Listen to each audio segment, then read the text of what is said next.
Sorry, Bart. I can't serve booze to a minor. It ain't right. I'm here to buy fireworks. Oh, hell yeah. Here's 3 facts about licensed games. Fact 1, they are often utter garbage. Fact 2, there were way too many of them in the early 2000s. Fact 3, they are often utter f***ing garbage. The Simpsons had a few cracks at ripping off other successful games during this time. In 2001, we got their attempt at a WrestleMania clone, The Simpsons Wrestling. It is an abysmal piece of shit, with gameplay so broken that you can see for yourself how bad it is from this brief gameplay footage alone. In 2002, we got The Simpsons Skateboarding, a Tony Hawk's ripoff. It is a horribly controlling, lazy, poorly designed middle finger to skateboarding games, the player, and the medium of gaming in general. Then in 2003, we got The Simpsons Hit and Run, their attempt at a Grand Theft Auto clone. And it was a hit. Hooray! Critics call it the best Simpsons game ever. Get the lot, dudes. The Simpsons Hit and Run. Kids who weren't allowed to play GTA by their oppressive parents were able to get the Grand Theft Auto gameplay experience in a more family-friendly format. It actually has a reason to exist compared to other Simpsons ripoff games that could never answer the question, why wouldn't I just play the thing it's copying instead? Since my last attempt at playing a GTA clone ended in tears, I don't know what. I mean, this is a bit of a... I figured why not return to The Simpsons Hit and Run and see how it stacks up some 20 plus years later. Because it came out in 2003, a poo is in the game. So in a weird, unintentional way, the presence of a slightly controversial stereotype makes it feel even more like GTA than it perhaps did back when it came out. There's some pretty great stuff here, and unfortunately some pretty big flaws, but let's kick it off with...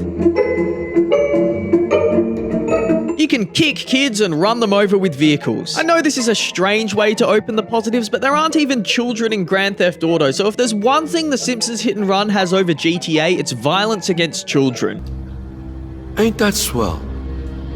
Something that becomes very clear the moment you boot up the game is how much effort and attention to detail clearly went into it. Compare even this main menu screen to the equivalent in The Simpsons Wrestling. This effort and level of detail may not be at the same level of Rockstar's AAA games, but an amount of love definitely went into this game's world. Just walking around Springfield, taking in the sights, the details within The Simpsons' home, it is packed with character and it just feels right. The faithful recreations of locations from Homer's workplace at the power plant to Moe's bar, it's way cooler than I expected it to be. Also, as you can see, for a 20-year-old game, it looks pretty f***ing great. It doesn't just feel like the Simpsons branding slapped on a shitty generic game world. It feels like the world of Springfield has been brought to life by people who clearly have a love for the show. This labor of love bleeds into all of the Easter eggs and callbacks to classic episodes like the Plow King or the Stonecutters. You have joined the sacred order of the Stonecutters, who since ancient times have split the rocks of ignorance that obscure the light of knowledge and truth. Now let's all get drunk and play ping pong. Another part of the game that feels so appropriately Simpsons is the voice acting and charming writing. It's got the show's original cast and a decent amount of genuinely funny jokes. I know you're guilty.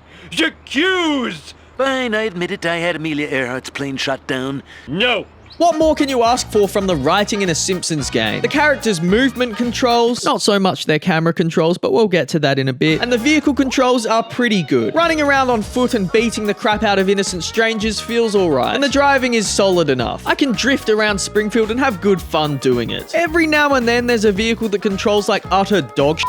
But that's fine, because there's no shortage of other vehicles to choose from. I mean, it's alright, like... What do we actually do in the game? Well, we spend quite a lot of time just being a horrible citizen until eventually the police come and arrest us. There's also races, missions, collectibles to find, and vehicles to collect. The races are fun because the driving is pretty good for this type of game. The collectibles are fun to find because all of the hidden details, Easter eggs, and creative character the game has to offer. The vehicles are satisfying to collect because they're all faithful references to the vehicles in the show, and there's just something inherently enjoyable about driving a car you saw in a cartoon. And the missions themselves. Wow! Here's the problem with The Simpsons Hit and Run. 90% of the missions involve driving within a time limit. Whether it's driving from A to B within the time limit, hitting other cars with your car enough times within the time limit, driving around collecting monkeys within the time limit. I mean, they're everywhere you look. It's not just in these grounds. On a block of flats over there. They've taken over like squatters. Or racing against another car, which may not have a timer on the screen, but is still time-sensitive driving. The gameplay itself is repetitive. I think a big reason behind this is because while GTA has weapons allowing for shooting gameplay and more variety, Hit and Run just couldn't put a submachine gun in Homer's hands and let him go buck wild on the residents of Springfield, because then we wouldn't have our family-friendly GTA alternative, now would we? Life's not fair, is it? Now, there are some on-foot platforming sections in these missions, but this is a very insignificant portion of the game compared to the overwhelming amount of time-sensitive driving. To be honest, I'm kind of happy there isn't much more of the on-foot platforming because the third-person camera in these sections is dog shit. It's often confusing and painful to actually see what you're trying to see. The camera when you're on foot is undeniably bad. The camera when you're driving, on the other hand, is much better. It's pretty clear that the non-driving stuff was never really the devs' focus when making the game, which may just be a result of not being a AAA game with the money to spend on multiple gameplay styles. And all of the time-sensitive driving isn't necessarily bad gameplay, but it does get very repetitive and the story missions stop becoming enticing to play because they just feel like they're going to lead you to another section of time-sensitive driving. Ah, here we go again.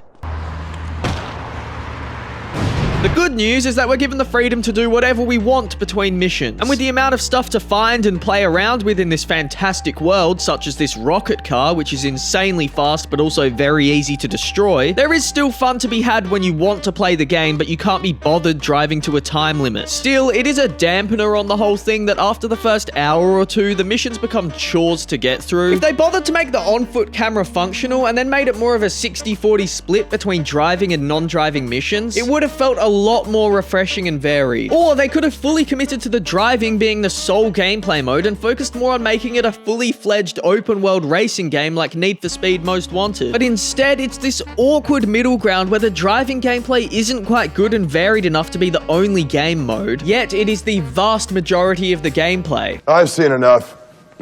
Shut it down. Let's not get too wrapped up in all of the shit aspects of the game, because all in all, it's still good. Being a kid who was too young to play GTA, it was a pretty serviceable and fun alternative. Is it the masterpiece some people believe it to be? No, not for me, but it is a good time and miles better than most licensed games released in that decade, especially the other Simpsons ones. I can see why people love it so much, and I'm glad it's a part of my childhood memories. Honestly, it just feels good to play something for this channel that doesn't make me wish I didn't exist. What am I playing next? Infestation Survivor Stories.